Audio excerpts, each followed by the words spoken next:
kita na naman tayo ulit. Night ride tayo ulit. At syempre nag-umpisa na tayo ngayon lang. At nakauwi na tayo galing sa bago natin trabaho.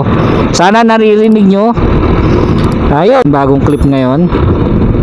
Syempre kailangan na rin natin magpalit kasi nga yung isa rumupok na, bigla na lang naputol. Buti hindi nakalagay yung ating mobile phone. Ini-install pa lang natin pero yun, nabali na. Yung isa talagang ano naman siya, nalaglag naman yun, kaya nabali, kaya nagpalit tayo ng panibago.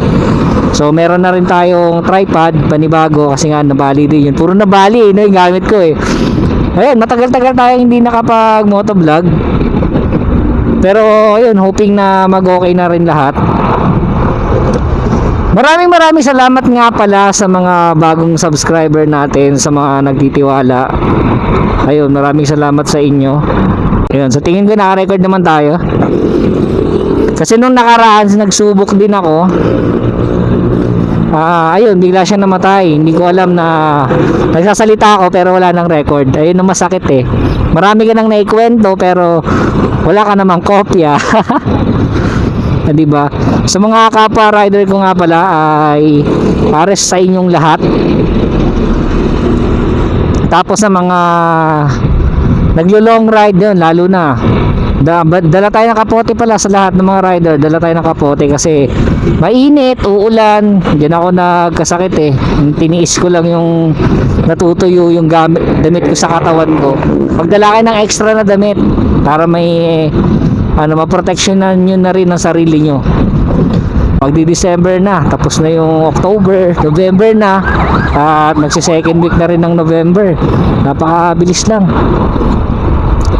At syempre, hindi na rin ako makapaniwala, umabot na tayo sa 700, hoping na makakuha natin yung 1,000. And may mapuntahan tayong ibang lugar na kung saan makakapag-vlog tayo, may tutur ko kayo. Sa ngayon kasi medyo iniingatan kong umabsent pero hindi rin nawawala eh. Dahil may iba pa rin akong inaasikaso at syempre sa trabaho ko kinakabisado ko pa rin yung lugar. Kaya tuloy-tuloy lang din ako. Pero sikapin ko na makapag-vlog para sa inyo. At syempre yung content natin sa gitara, inaayos natin yan para tuloy-tuloy lang din tayo. At syempre working pa rin tayo dun sa cover song na ginagawa natin. Kasi nga, nang time na bago lang tayo sa work. Kasi nga, kakapasok ko lang din. Almost 1.5 month na rin ako.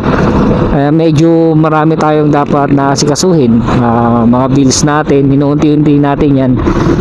Pero hindi pa rin sapat. Hoping na matapos ko lahat yun para maayos ang buhay. Diba? Maayos ang buhay. Ayun yun eh. At syempre nandito tayo sa kahabaan ng Atenero Highway. Alam niyo naman, kanina pagpasok ko hindi naman ganoon ka-traffic. Traffic siya pero hindi ganoon ka-traffic. Dito sa part na to, madalang yung sobrang traffic. Yan dito, medyo okay dito. Ang problem dito yung patahero. Ayun talaga yung traffic talaga. Hindi talaga maiwasan yun. Kasi ayun ang saluhan ng parang catch basin ng yun eh. Ng Cavite to Manila, Manila to Cavite. Kaya tapos yung mga nagtatrabaho pa ng mga malalapit, syempre magta-traffic talaga. Tagusan din yun papuntang Rosario, 13 Martires. Ayun yun, Naik, kaya traffic talaga doon. Ito lang talaga yung pinaka main road nila.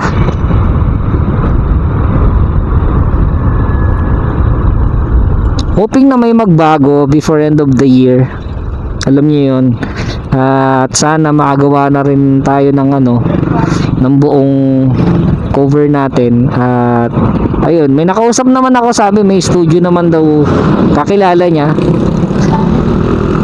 At ayun, sana makagawa kami. Gusto makakolab yun eh, kasi dati ng artist yun, si 1K. Shoutout sa'yo 1K. Sabi ko nga, bumalik ka na sa social media, mag-rap ka na ulit. Ayun na sabi ko sa kanya eh. May mga demo siya eh.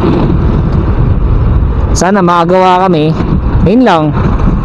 Kasi Pangarap ko talaga yun eh. Alam niyo yun, dati pa, makagawa ng cover. Pero ngayon kasi, pwede ko namang unti-unti dahil may app na tayo, may phone na rin tayo magagamit. At ayun, nagkaroon tayo ng kakilala na may kakilala pa may studio. Malay natin, ayun na makatulong sa music natin, part ng buhay, di ba? Tuloy lang naman tayo eh, alam niyo yun. Malungkot ako na wala ako sa dating company ko na para ako napunta sa mundo ng mga IT eh, kasi IT department kami. Pero ngayon kasi parang ini-enjoy ko na lang lahat eh. Tapos kay Seiyu, magto 2 years na rin siya sa akin by next year. Ayan, marami tayong asikasuhin sa kanya. Itong mga darating na buwan before end of the year, kailangan mapalitan na rin natin siya ng brake shoe, mapalitan natin siya ng rear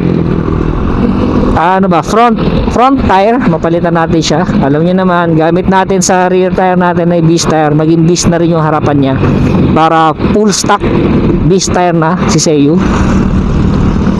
Kami naman, mahal na mahal ko tong motor na to kasi siyang source of income ko ngayon. Kung wala to, mas hirap ako kasi dito sa amin sa Tansa, napakahirap sumakay ng bus. So yun guys, nandito tayo sa isa sa mga daanan pauwi sa amin. Ito, napakadilim dito pero safe naman dito. Ang maganda dito kasi yung dulo, ayun, kung nakikita nyo maliwanag. Yan, parang buhay yan eh. Nasa dilim ka, napasok ka na sa dilim. Pero kung hahanapin mo yung liwanag, basta diretso ka lang, makikita mo yung liwanag eh. Ayun oh. Tulad sa akin oh, nakikita ko yung liwanag. Sana ganun din mangyari talaga sa buhay natin. 'Di ba? Magkaroon ng totally light sa buhay. Ang maganda dito kasi wala pa masyadong nadaan. Hindi ko na sasabihin yung lugar kasi baka magkamali ako. Pero yung lugar na to ay napaka ganda. Kasi ito yung pinaka shortcut. Wala na masyadong dadaanan. Hindi naman walang traffic, wala ka masyadong kasabay pa. Pero alam ko darating ang time marami na rin sasakyan dito. Kita nyo naman, maraming crossing dito. Ayan, mahahaba ang kalye dito hanggang doon. So mahabang kalye to eh. Ayan. Dito ko pinicturean si Seiyu. Kung natatandaan niyo yung picture na yun, dito ko siya pinicturean. Sabi ko, saan ka na? Ayun, maganda rin dito. Para para Makati style. Oh. Ayun, no? Dating style ng to eh. Ng BGC, parang ganito eh. Bukid pa, tapos kaliwa mo, bukid pa na may ginagawang building. Ganyan pa noon. Yung napunta ako ng market noon, yung bago lang ako, wala pa masyadong building dun eh. Pero nung bago matapos yung contract, ayun nga, nagka-problema yung company pinapasukan ko. At naluto lang kasi na market yun, parang park. Yun, doon lang ako. Bonifacio Heights, ayun. Doon lang ako. Ayun lang talaga yung establishmentong alam ko eh. Tapos nagulat na lang ako pagkaikot ko, ang dami na palang building. Parang ganito. Pero ikumpara yung highway dito doon, mas malaki yung highway pa rin doon sa sa Global City. Dito medyo maliit pa eh. Pero kung pinalaki pa to, mas maganda to. Lalo na pag marami ng sasakyan. At ayun, tingnan mo, may mga intersection dito. Napakagandang lugar. Di ko nga sure kung subdivision to eh. Mukhang subdivision siya or business Ayan, nabubulil ako. Business, di ba? At ayun. So, hanggang doon. Teka lang, saan ba? Para makita natin. Hanggang doon yan, hanggang doon. Yun, kita niyo yan, napakahabang yan. Bukid pa to.